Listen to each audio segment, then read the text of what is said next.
سعدوا رحمها الله إن شاء الله. لذا سأبدأ.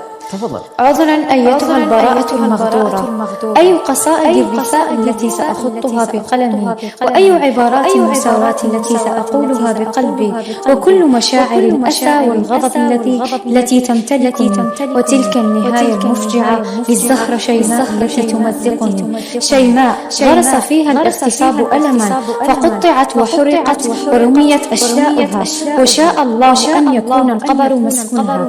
من كوخ مهجور صراخ يناجي: أنقذيني أمي، لقد سفكوا دمائي وأحرقوا جسدي واغتصبوا عذريتي، ومن الحياة جردوني. فكانت المنية مصيري، أحلامي باتت رماد، وأصبحت في الخبر كان.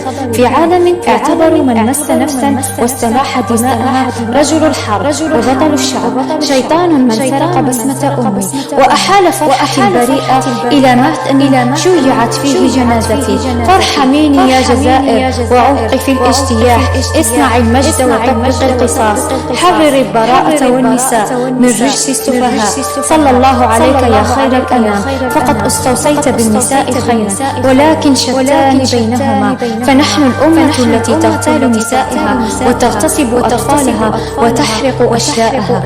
فماذا عن أمي قلبها ممزق وكبدها يحترق، جرحها أكبر من أن تواسيه كلماتي. ماذا عن آمالها، طموحاتها، أحلامها؟ احترقت واندثر رمادها. بالأمس هارون، إبراهيم، وقبلهما سندس، وبعدها شيماء. تلك البراءة قتلت واغتصبت غدرا. أي ذنب لتلك البراءة؟ لا ذنب لها سوى أنها ولدت في بلد يأبى حكامه أن يجرم السفاحين، فأسقط عنهم حكم الإعدام، وتواصلت الآلام، وما نام المجرمون بسلام، وانتقلت البراءة إلى السماء. رسالة خطت من وتين قلبي لشيماء: يا من بكت السماء لفراقك، وغرد العندليب شوقا للقائك.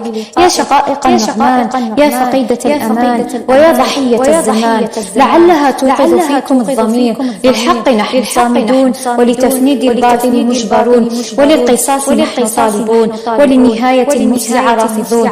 يا الله يا منان، أبدلها دار خيرا من دارها، وأهلا خيرا من أهلها، وأدخلها الجنة، وأعذها من عذاب القبر.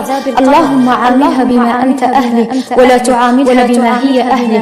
اللهم اجزها عن الإحسان إحسانا، وعن الإساءة عفوا وغفرانا. آمين يا رب العالمين.